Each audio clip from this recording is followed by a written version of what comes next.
सम्माननीय सभामुख महोदय, म आजको विषयवस्तुमा प्रवेश गर्नुभन्दा अगाडि केही कुरा स्पष्ट गर्न चाहन्छु।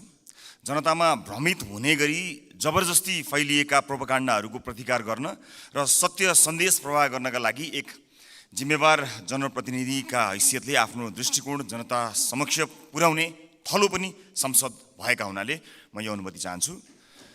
सभामुख महोदय, नागरिकता विधेयकका सम्बन्धमा राष्ट्रिय स्वतन्त्र पार्टी कुनै समुदायको विरुद्ध छ भन्ने भाष्य जबरजस्ती निर्माण गरेर निमुखा नागरिकलाई गुमराहमा राख्न खोजिएको छ।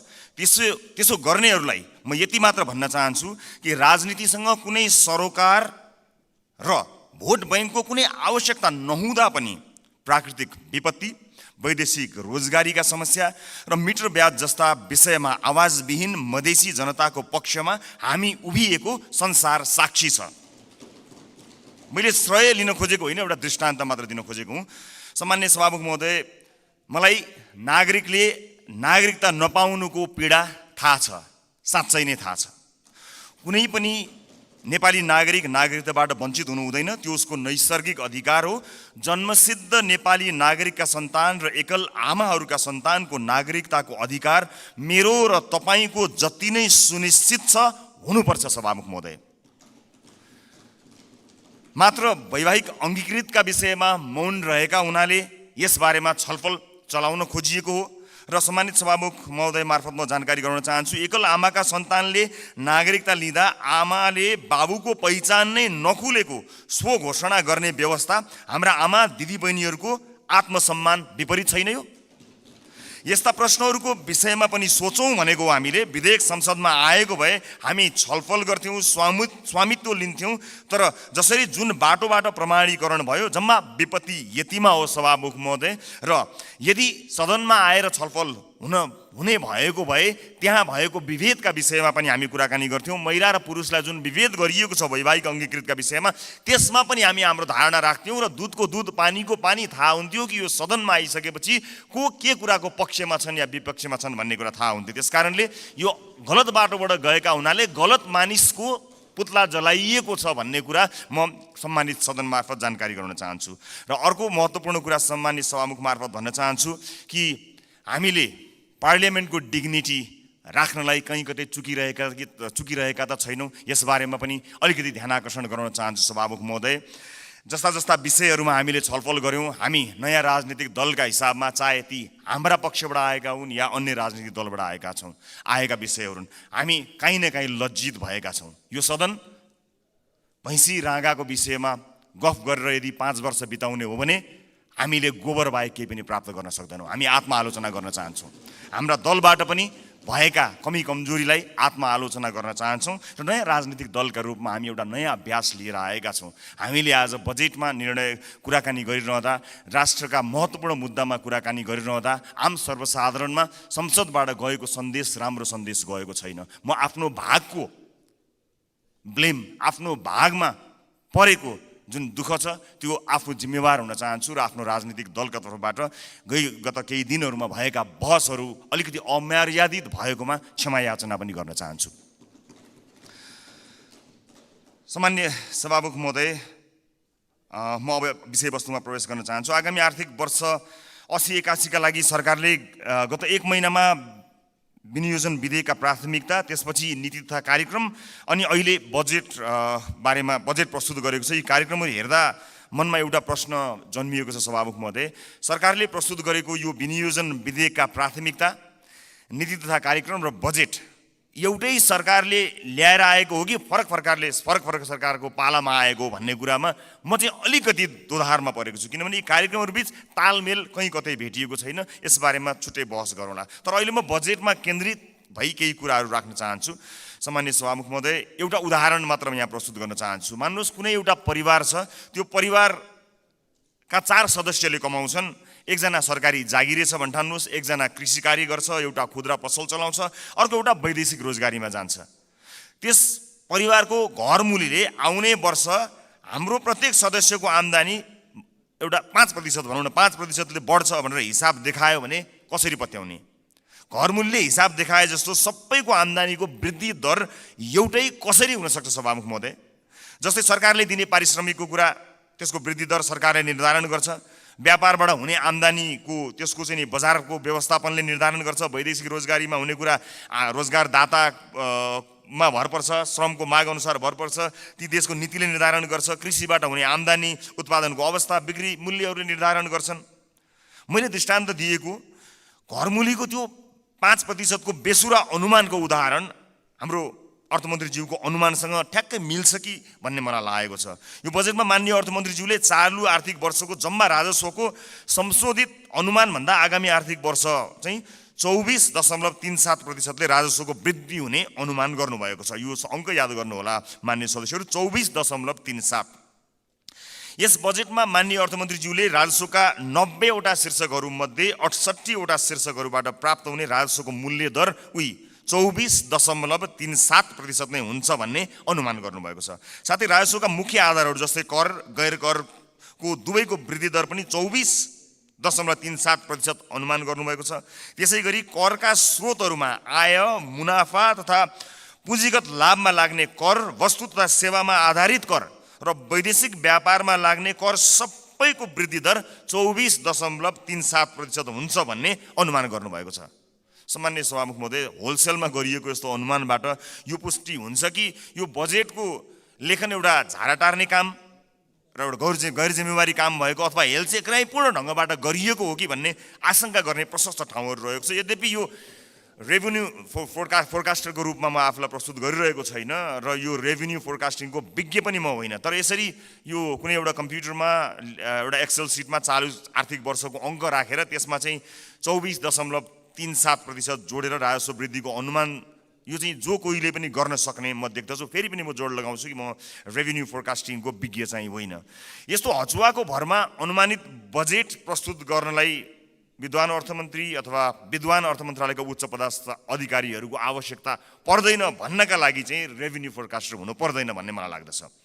सभामुख महोदय, मैले नेपालको विगत केही वर्षको राजस्व, कर र गैर करका वृद्धि दर पनि हेरेको छु, जसमा कुनै पनि वर्ष हाम्रो राजस्वको वृद्धि दर, करको वृद्धि दर र गैर करको वृद्धि दर समान छँदै छैन।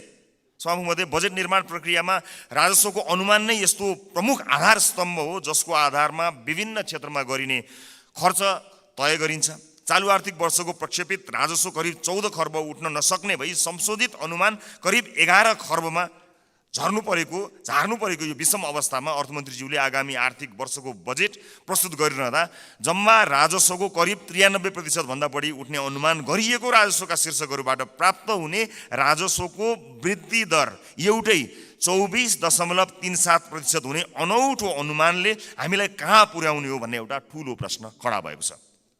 चालु आर्थिक वर्षमा लक्ष्य अनुसार राजस्व सङ्कलन हुन नसक्दाको परिणाम स्थानीय तहमा हस्तान्तरण हुने समानीकरण अनुदानको 50% कटौती गर्ने अवस्थामा सरकार पुगेको सर्वविदितै छ। यस्तो हचुवाको भरमा प्रक्षेपण गरिएको राजस्वमा आधारित आगामी वर्षको बजेटले हामीलाई, यो मुलुकलाई कहाँ पुर्याउने हो ठूलो प्रश्न खडा भएको छ। राष्ट्रको ढुकुटीमा सङ्कलन हुने अनुमान हचुवाको भरमा भएको बजेटमा आधारित खर्चका कार्यक्रमहरू कसरी विश्वासिला हुन सक्छन्?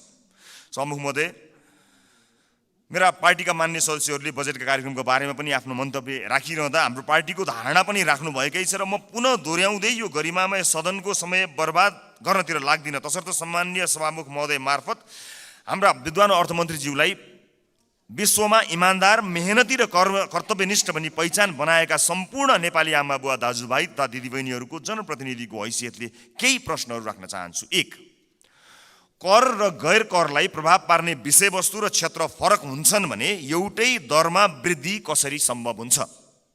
2, कुल राजस्व र कर वृद्धिको दर एउटै कसरी हुन्छ? 3, कुल राजस्व र गैर करको वृद्धि एउटै कसरी हुन्छ? 4, अझै उदेक लाग्दो चाहिँ कर र गैर कर जसको आधार र प्रकृति बिल्कुल भिन्न हुन्छ, यिनीहरूको वृद्धि दर कसरी एउटै हुन्छ? मेरो प्रश्न। 5, करका विभिन्न स्रोतहरूको वृद्धि दर फेरि एउटै कसरी हुन्छ? 6, राजस्वका 90 शीर्षकहरूमध्ये 68 वटा शीर्षकहरूबाट प्राप्त हुने राजस्वको वृद्धि दर एउटै कसरी हुन्छ? यी प्रश्नहरू यी प्रश्नहरूले यस्तो हचुवाको भरमा प्रक्षेपित राजस्वको आधारमा खर्च गर्न बजेटमा प्रस्ताव गरिएका विभिन्न कार्यक्रमहरूको बारेमा छलफल र टीका टिप्पणी गर्नुको कुनै औचित्य छ कि छैन भन्ने कुरा खडा गरेको छ सभामुख महोदय। झोलामा कति पैसा आउँछ भन्ने हचुवाका भरमा गरिएको अनुमानबाट गरिने खर्चका बारेमा छलफल गरेर गरिब जनताबाट सङ्कलन गरिएको राजस्व दुरुपयोग गर्नु कति उपयुक्त हुन्छ, यो पनि एउटा प्रश्न भएको छ। सम्मानित सभामुख महोदय, अर्थमन्त्रीज्यूले भर्खरै उठाएका प्रश्नहरूका सम्बन्धमा नेपाली जनतालाई स्पष्ट पार्नुहुनेछ भन्ने मैले आशा लिएको छु। यदि यसको स्पष्ट र विश्वास लाग्दो आधार नेपाली जनता सामु आएन भने सत्ता पक्षका माननीय सांसदहरूले यो बजेटलाई कुन नैतिकताले पास गर्नुहुन्छ होला, मैले गम्भीर प्रश्न खडा गरेको छु। सम्मानित सभामुख महोदय, राष्ट्रिय स्वतन्त्र पार्टी यो सदनमा उपस्थित भइसकेको छ। विगतमा जे भए पनि अब त्यसरी नचलोस्। माननीय अर्थमन्त्रीज्यूले मैले उठाएका प्रश्नहरूको विश्वासिलो आधारसहितको भरपर्दो जवाब दिनु सक्नु भएन भने मलाई आशा छ उहाँ राजस्व अनुमानमा संशोधित प्रस्ताव लिएर आउनुहुनेछ। हामी सृजनात्मक र रचनात्मक प्रतिपक्षको भूमिका निर्वाह गर्दै उहाँको संशोधित बजेटलाई पारित गराउन फेरि अग्रणी भूमिका निर्वाह गर्नेछौँ। सभामुख महोदय, सचेत नेपाली जनताहरूले हेरिरहेका छन्। बहुमतको आधारमा यस्तो हचुवाको भरमा अनुमान गरिएको राजस्वमा आधारित बजेटलाई पास गरेर अघि जाने हो भने यसको जिम्मेवारी पास गर्नुहुने सम्पूर्ण माननीयज्यूहरूले लिनुपर्नेछ। गल्ती हुन सक्छन्, त्यसलाई सच्याएर अघि बढ्नु इमान्दारिता र महानता हो।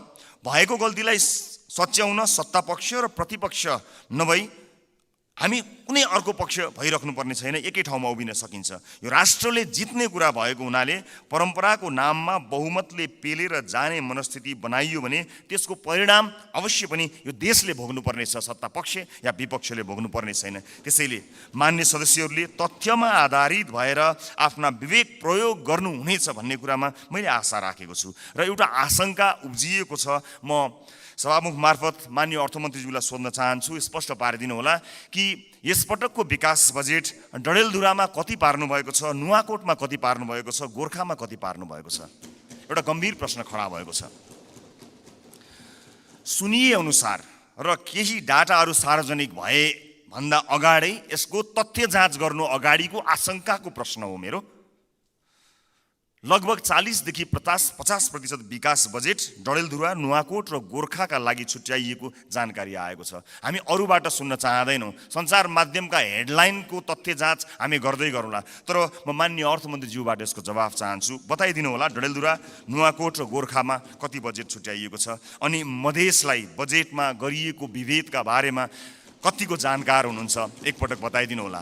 सम्मानित सदनमा स्क्रिनहरूमा हामी बोलेको आवाज राखिएको छ। हामीले बजेटमा कुराकानी गरिरहँदा यो देशको भविष्य निर्माण गर्छौँ भनेर हामीले ब्यालेटको बाटो हुँदै यही सदन छिरेर परिवर्तन गरेरै छाड्छौँ भनेर प्रतिबद्धता गरेर आइरहँदा सदनमा भइरहने बहसहरूले यतिखेर सरकारी अस्पतालहरूमा भएको अवस्था हामीले सम्बोधन गर्न सकेका छौँ। म त भन्छु सम्मानित सभामुख महोदय, यो सदनमा 5 वर्षसम्म आजबाटै देशका 7वटा प्रदेशका सरकारी अस्पतालको लाइभ सीसीटीभी फुटेज एकातिरको भित्तामा राखौँ। देशका अझ विशेष गरेर मधेसका सामुदायिक विद्यालयका सीसीटीभी फुटेजको लाइभ फुटेज दाहिनेतिर भित्तामा राखौँ।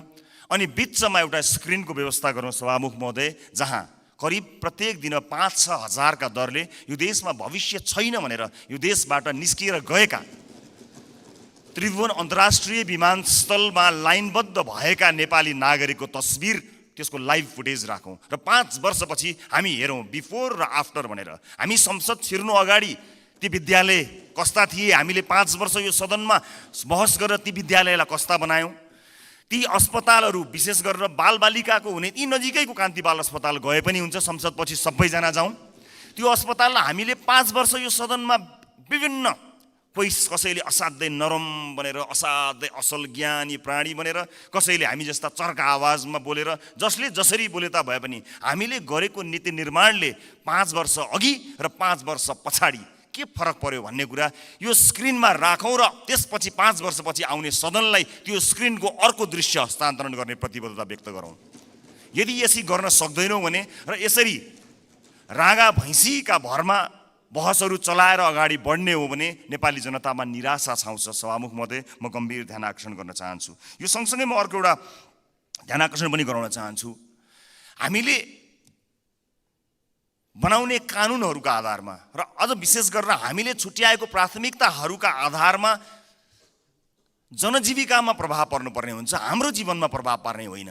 तपाईँ हाम्रो जीवनमा आज यो सम्मानित सदनभित्र आएका हामीहरू नेपाली नागरिकलाई केही भनेर यहाँ आएका छौँ, तर आज सम्बन्धित मन्त्रीका जिल्लाहरूमा अलिकति पहुँच भएका सांसदहरूका जिल्लाहरूमा जसरी बजेट बाँडफाँड गर्ने कार्य भएको छ, के तपाईँलाई लाग्छ यसपछि फेरि पनि जनताका माझमा हात जोडेर भोट माग्न जाँदाखेरि हामीले यही 5 वर्षका गतिविधि र यिनै बजेटहरू यिनैका आधारमा नेपाली जनताले हामीलाई पत्याएर भोट दिनेछन्? दिने छैनन्। यदि नेपाली जनताले विवेक प्रयोग गरे भने दिने छैनन्। र जुन किसिमको बहस सम्मानित सदनमा केही दिन अगाडि भयो, त्यो बहस यदि निरन्तरता हुने हो भने सम्मानित सभामुख महोदय मार्फत भन्न चाहन्छु, म चाहिँ नेपाली जनतालाई अनुहार देखाउने हैसियतको रहने छैन। त्यसकारणले यो सदनमा हुने बहस अत्यन्त महत्त्वपूर्ण बनोस्, यहाँ हुने सरसल्लाहहरू महत्त्वपूर्ण बनुन् भन्ने कुराको ध्यान आकर्षण गराउन चाहन्छु र आफ्ना दलका तर्फबाट म यसको प्रतिबद्धता पनि व्यक्त गर्न चाहन्छु। सञ्चार माध्यममा आएका विषयलाई लिएर नै हामी कहिलेकाहीँ सदन अवरुद्ध पनि गर्दा रहेछौँ, त्यसको फ्याक्ट चेक गर्नु पनि महत्त्वपूर्ण हुने रहेछ। मैले निर्ममतापूर्वक भन्नै पर्छ, केही, सबै होइनन्, केही सञ्चार माध्यमहरूमा कयौँ व्यापारी व्यवसायीहरूले लगानी या विज्ञापनबाट प्रभाव पारेका छन्। यो सत्य हो। बोल्न धेरैजना किन डराउनुहुन्छ भने ती सञ्चार माध्यमहरूले गलत लेखिदिँदा आफ्नो छवि बिग्रन्छ भन्ने डरले कयौँ मान्यहरू बोल्नुहुन्न, तर त्यसो भन्न मिल्दैन। त्यसैमा आएको समाचारले संसदमा हङ्गामा मचाइरहँदाखेरि त्यो जसले समाचारलाई प्रभावित पार्न खोज्यो कुनै व्यापारी, उसले कति रमाइलो मान्दो हो। यो सदन कुनै एउटा हेडलाइनमा उचालिने ठाउँ होइन, त्यसको वास्तविकता जाँच गर्नुपर्छ, त्यसलाई परख्नुपर्छ, अनि त्यसपछि आवश्यक भए मात्र सदन घेरिनुपर्छ, सदनमा हो हल्ला गर्नुपर्छ। यो मैले आफैलाई बढी प्राथमिकता दिएर भनेको, मैले कुनै दललाई भनेको होइन। हाम्रो दल पनि यसमा सहभागी छ। त्यसकारणले हामी केही नयाँ गरौँ भनेर आएका दलहरू हामी पुरानै शैलीमा गयौँ र हामी पनि त्यही रोगमा लाग्यौँ भने मैले अघि भने जस्तै हामीले प्राप्त गर्ने भनेको यी गाई र भैँसीका अथवा भैँसी र राँगोका कुराकानी गऱ्यौँ भने अन्त्यमा हामीले प्राप्त गर्ने भनेको त्यो गोबर बाहेक केही पनि होइन। मैले सम्मानित सदनलाई यो कुरा जानकारी गराउनै पर्नेछ। सम्मानित सभामुख महोदय, यस सदनमा हामीले नेपाली जनताका लागि नीतिहरू बनाइरहँदा र विशेष गरेर बजेटमा प्राथमिकताहरू छुट्याइरहँदा हामीले छुट्याएको प्राथमिकताले आम नागरिकको जीवनलाई छुन सकेनछ भने, आम नागरिकको दैनिकीलाई प्रभाव पार्न सकेन भने हाम्रो लागि त्यो दुर्भाग्यको विषय हुन्छ।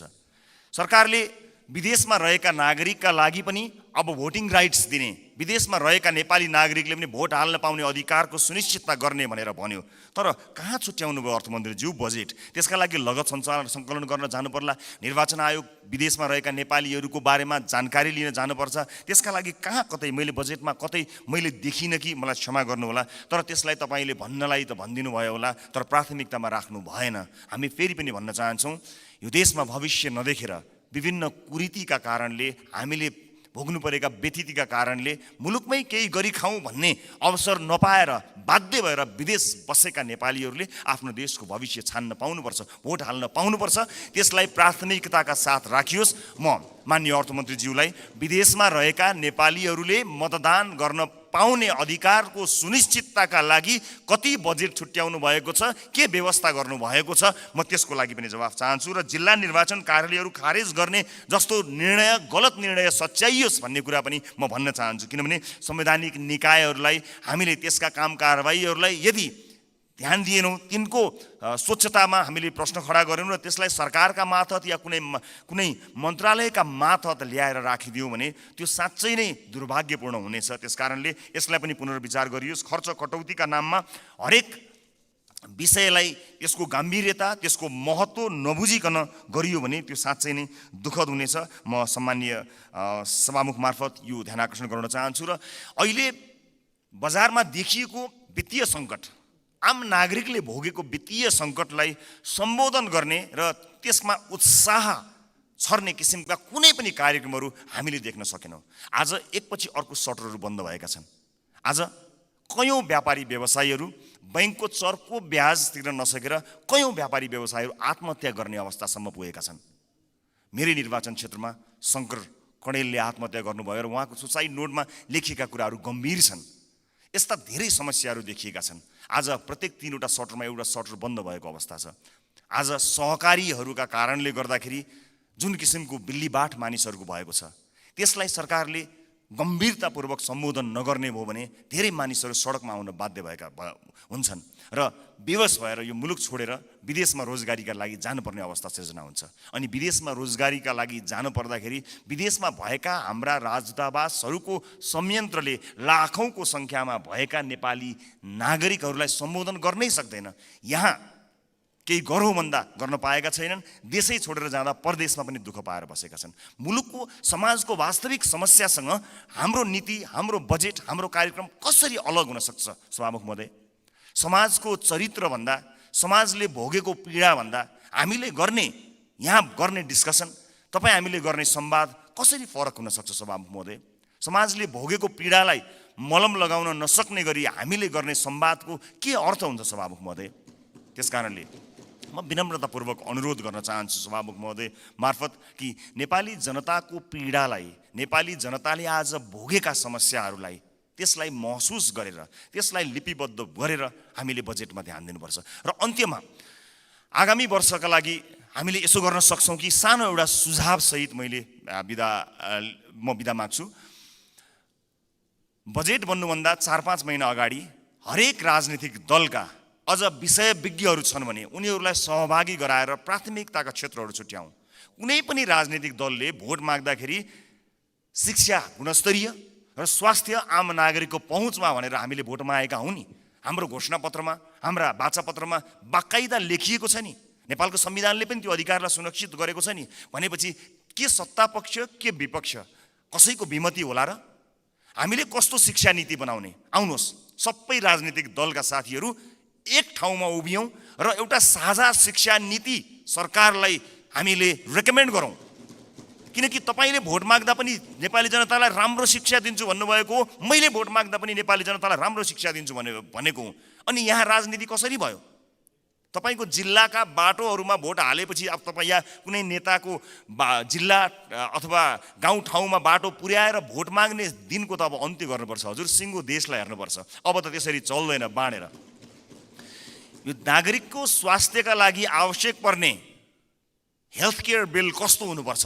सबै राजनीतिक दलका 101 छानेर एक ठाउँमा बसौँ बजेट बन्नुभन्दा करिब 4-5 महिना अगाडि र हामी साझा अवधारणा बनाऊ र त्यसमा एउटा कमन कमिटमेन्ट गरौँ। त्यसलाई सरकारको शिक्षा नीति बनाऊ। कोही विपक्षमा हुने छैनन् किनकि सबैको अपनत्व हुनेछ। त्यसै गरी स्वास्थ्यका विषयमा कुराकानी गरौँ, अफोर्डेबल हेल्थ केयरका बारेमा हामी कुराकानी गरौँ र सबै दलका माननीयहरू अझ विषयविज्ञहरूलाई राखेर र आवश्यक परे नागरिक समाजबाट पनि विषयमा विज्ञता हासिल गरेका मानिसहरूलाई ल्याएर यो देशको स्वास्थ्य नीति कस्तो हुन्छ भन्ने कुरामा बहस गरौँ। 5 महिना अगाडि बहस गरौँ र त्यस बहसबाट निस्किएको निष्कर्ष, चाहे त्यो मुखमा त्यो निष्कर्ष निस्किएको भोलिपल्ट सरकार ढलोस्, जसुकैको सरकार बनोस्, सत्तापक्ष प्रतिपक्ष बनोस्, प्रतिपक्ष सत्तापक्ष बनोस्, तर त्यो नीति फेल हुनु भएन। यदि नेपाली जनतालाई हामीले हृदयमा राखेका हौँ, साँच्चै नै यो देशको मुहार फेर्नका लागि यहाँ आएका हौँ भने यो काम गरौँ। होइन आफ्नो र आफ्नाका मुहार फेर्न आएको हो भने यसै गरी चलाउँ, 5 वर्ष बिताउँ, तर हामी चाहिँ अनुहार देखाउन लायकका हुने छैनौँ। देशको मुहार जस्ताको तस्तै, तर राजनीतिज्ञको मुहार कति धेरै चम्किलो भएको छ हेर्नुहोस् त। किनकि हामीले जनताका मुद्दालाई चुनावका बेलामा मात्र सम्झ्यौँ, चुनाव पछाडि बिर्स्यौँ। म सम्पूर्ण माननीय सदस्यहरूलाई सत्तापक्ष प्रतिपक्ष जहाँ रहनु भएको छ म सबैलाई विनम्रतापूर्वक अनुरोध गर्न चाहन्छु। नागरिकता विधेयकमा पनि हामीले भन्न खोजेको त्यही हो, ओनरसिप। यहाँ छलफल हुन पाएको भए सम्भवतः त्यसमा भएका बुँदाहरूमा अथवा छुटेका विषयहरूमा छलफल गर्न सकिन्थ्यो। यहाँ भएका कुनै पनि दलका मान्य सदस्यहरूले नेपाली नागरिकले नागरिकताबाट वञ्चित हुनु परोस् भन्ने कुरामा मत हाल्नै सक्नुहुन्न। कसले सक्नुहुन्छ र? विमति कसैको पनि हुने छैनन्। तर सबैले अपनत्व महसुस गरी सही ढङ्ग र सही बाटोमा आएको भए अहिले सम्भवतः सम्मानित अदालतमा गएर त्यो अड्किने थिएन। अनि त्यसको दोष केही दलहरूले लिनु परेको छ, वास्तवमा होइन। नेपाली नागरिकले नागरिकता प्राप्त गर्नुपर्छ भन्ने कुराको विरोधमा, त्यसको विपक्षमा कोही पनि नेपाली हुनै सक्दैन। तर त्यसभित्रको अन्तर्वस्तुमा पछिसम्मलाई सोचेर संवेदनशील विषयहरूमा यो सदन जहाँ नयाँ माननीयहरू र नयाँ राजनीतिक दलका रूपमा हामी पनि आएका छौँ, हामी पनि यसमा सहभागी हुन चाहन्छौँ अनि हामी पनि यो छलफलमा सहभागी हुन चाहन्छौँ, अन्तर्वस्तुमा कुराकानी गर्न चाहन्छौँ र त्यो विधेयकले छुटाएका तर महत्त्वपूर्ण विषयमा हामी योगदान दिन चाहन्छौँ र इतिहासलाई त्यो दस्तावेजमा हामी पनि सही साक्षी हौँ भनेर भन्न चाहन्छौँ। हामी पक्षमा छौँ। हामी जन्मसिद्ध नेपाली नागरिकहरूले नागरिकता पाउनुपर्छ भन्ने कुराको पक्षमा छौँ। हामी सम्पूर्ण योग्य नेपाली नागरिकहरूले नागरिकता पाउनुपर्छ भन्ने कुराको पक्षमा छौँ। हामी त्यो बहसमा सहभागी हुन चाहन्छौँ र पछिसम्म यो मुलुकलाई हित हुने विषयमा सहभागी मात्र हुन चाहन्छौँ। सम्मानित सदनमा आज मैले यति कुराहरू राखेँ। मलाई विश्वास छ हामीले गरेका बहसहरू केवल बहसका लागि होइनन्। हामीले भनेका यी शब्दहरू, हामीले प्रकट गरेका हाम्रा धारणाहरू केवल यतिकै एउटा धारणा राख्नलाई गरिएका विषयवस्तु होइनन्। विशेष गरेर यसपटकको संसदका सबै जस्तो सेसनहरूमा, सबै जस्तो विषयहरूमा आम नागरिकको चासो तुलनात्मक रूपमा अघिल्ला वर्षहरूको भन्दा बढी भएको एउटा डाटाले बताएको छ। अर्थात् नेपाली नागरिकहरू तुलनात्मक रूपमा नेपालको संसदमा भइरहेको बहसलाई अचेल, अत्यन्त गम्भीरताका साथ हेरिरहेका रहेछन्। एउटा अध्ययनले त्यो बताएको छ। यस्तो चासोको विषय बनेको यो सदन हाँसोको विषय नबनोस्, महत्त्वपूर्ण निर्णयहरू आउन सकुन् र एक अर्कामा सहकार्य गर्दै संसदीय मर्यादालाई कायम राख्दै बहसहरू कायम गरेर मुलुकका लागि केही चिज दिन सकियोस्। र यो 5 वर्षमा जसरी भनिन्छ नि, हामी हाम्रो जीवनको 5 वर्षलाई पल्टाएर हेऱ्यौँ भने 5 वर्ष अगाडि हामी कहाँ थियौँ र 5 वर्ष पछाडि हामी कहाँ छौँ भन्ने कुरा हामी सजिलै हेर्न सक्छौँ। व्यक्तिको जीवनमा 5 वर्षको धेरै ठुलो महत्त्व हुन्छ। देशको जीवनमा पनि त्यो 5 वर्षको अझ धेरै महत्त्व हुन्छ। त्यसकारणले हामी यो सदनको जब अन्तिम दिनमा यहाँ बोल्नेछौँ, अघि मैले भने जस्तै हामीले विशेष गरेर देशको टड्कारो समस्यामा रहेका नागरिकको स्वास्थ्यमा यो 5 वर्ष सदनभित्र आएर हामीले के गर्यौँ त्यो भन्न पाइयोस्। त्यसपछि निर्वाचित हुने मान्यज्यूहरूलाई बुझाउन पाइयोस् हामीले यो देशका लागि यति गर्न सक्यौँ, बाँकी तपाईँको जिम्मा भन्न सकियोस्। अघिल्लो सदनले हामीलाई के बुझायो? आज अघिल्लो सदनले बुझाएका कयौँ भ्रष्टाचारका काण्डहरू काँधमा बोकेर हामी हिँड्नु परेको छ। त्यसको निराकरण गर्नु पर्दाखेरि यहाँ एउटा दलको नाम आयो भने अर्को दलले विभिन्न बाहनामा बार्गेनिङ गरेर त्यसलाई विषयान्तर गर्न खोज्ने हो कि भन्ने आशंका पैदा भएको छ। एउटा विषय उठ्छ, त्यसपछि त्यो विषय सेलाउँछ, अर्को विषय उठ्छ। कता कता आशंका पैदा भएको छ। मैले भनेको थिएँ कि कहीँ पुराना राजनीतिक दलहरू एक अर्काको पोल खुल्ला भनेर आत्तिएका त छैनन्, विषयान्तर गर्न लागिरहेका त छैनन्। हामीलाई डर भएको छ। नेपाली जनताले नयाँ म्यान्डेट दिएर पठाएको राजनीतिक दलका रूपमा हामी पुराना माननीयज्यूहरूबाट सिक्न चाहन्छौँ, बुझ्न चाहन्छौँ। तपाईँको राजनीतिक लडाइँ र तपाईँको राजनीतिक इतिहासको मानमर्दन गर्ने हाम्रो ध्येय कहीँ पनि छैन। कुन सङ्घर्षले तपाईँले आज यो दिन ल्याउनु भएको छ? हामी त सजिलै राजनीतिमा आयौँ। साँच्चै भन्नुपर्दा हामीलाई राजनीतिमा त्यो सङ्घर्ष गर्नु परेन। तपाईँहरू त राज्यले लखेटेको, राज्यले मार्छु भनेको, भूमिगत बस्नु परेको, जेल जीवन बिताउनु भएको त्यति ठुलो सङ्घर्ष गरेर तपाईँहरूले यहाँ ल्याउनु भएको छ। हामीलाई गर्व छ तपाईँहरूप्रति। तर गर्व गर्न लायक, तपाईँको इतिहासमा गर्व गर्न लायक वर्तमान भइदियोस् भन्ने मात्र हाम्रो चाहना हो। एक अर्काप्रतिको वैमनस्यता, एक अर्काप्रतिको तिक्तता सम्मानित सदनमा तपाईँहरू उखिरहँदा हामी के हेर्ने? मुस्कुराउने कि ताली पड्काउने कि ढ्याप गर्ने कि मुख छोप्ने? त्यस्तो अवस्था हामीलाई सृजना नगरिदिनु होला। किनकि नेपालको राजनीतिमा तपाईँले दिनुभएको योगदानको हामी कदर गर्न चाहन्छौँ। हामी त्यो पुस्ता बन्न चाहन्छौँ जो अघिल्लो पुस्ताले गरेको राजनीतिक योगदानको उच्च मूल्याङ्कन गर्न सकोस्। तर सम्मानित सदनमा एउटा पार्लिमेन्टको डिग्निटीलाई नै हल्लाइदिने किसिमका गतिविधि हुँदाखेरि कता कता हामीलाई पनि त्यो रोग सरे जस्तो पनि कहीँ दिनमा भयो। हामी त्यो रोग सार्न चाहन्नौँ मान्यज्यूहरू, हामी त्यो रोग सार्न नै चाहन्नौँ। हामी तपाईँलाई त्यही सम्मानित स्थानमा राख्न चाहन्छौँ जुन सम्मानको तपाईँहरू लायक हुनुहुन्छ। हामी नयाँ पुस्ताका राजनीतिज्ञहरूलाई तपाईँहरूले एउटा यस्तो संस्कारको विकास गरिदिनुहोस्, एउटा यस्तो संस्कार दिनुहोस् ताकि हामी भोलि पनि गर्व गर्न सकौँ कि हामीले यो तपाईँबाट सिकेका हौँ। हामीले नेपाली कङ्ग्रेसबाट सिक्यौँ, हामीले नेकपा एमालेबाट सिक्यौँ, हामीले नेकपा माओवादीबाट सिक्यौँ भनेर हामीले भन्न सकौँ, मधेसवादी दलहरूबाट सिक्यौँ, जसपाबाट सिक्यौँ भन्न सकौँ, हामीले नेताहरूको नाम लिएर भन्न सकौँ यी नेताहरूबाट हामीले सिकेको हो नि भन्न सकौँ। तर हामीले, माफ गर्नु होला, म क्षमा चाहन्छु, पछिल्ला केही गतिविधिहरूलाई हेर्दा हामीले चाहिँ उल्टो कुरा सिक्छौँ कि हामीलाई पो त्यो रोग सर्छ कि भन्ने डर पैदा भएको छ। म सभामुख मार्फत सम्मानित सदनलाई यति भन्न चाहन्छु कि नीति कार्यक्रमहरूभन्दा, कानुनहरूभन्दा र बजेटहरूभन्दा नेपाली जनतालाई मूलधारमा राखियोस्, देशको वर्तमान समस्यालाई मूलधारमा राखियोस्। वैदेशिक रोजगारीले गाँजेको यो देश यसका मूल समस्याहरूलाई मध्यनजर नराखिकन त्यसलाई नजरअन्दाज गरेर आँखा चिम्लिएर कहीँ पनि पुग्न सकिँदैन। त्यसकारणले नागरिकको स्वास्थ्य, नागरिकको शिक्षा र सामाजिक न्यायका पक्षमा उभिन सक्ने बनोस् बजेट, यही भन्न चाहन्छु। र म जाँदा जाँदै सभामुख महोदय, मैले अघि एउटै दर रेट भएको यो डकुमेन्ट म शीर्ष नेताहरूलाई म उपलब्ध गराउन चाहन्छु। यसले देखाउनेछ 24.37% जुन मैले डाटा प्रस्तुत गरेँ त्यो म अझ स्पष्ट हुने गरी एक-एकवटा प्रमुख राजनीतिक दल र अर्थमन्त्रीज्यूलाई जाँदा जाँदै हस्तान्तरण गर्नेछु। हस्, धन्यवाद, नमस्कार।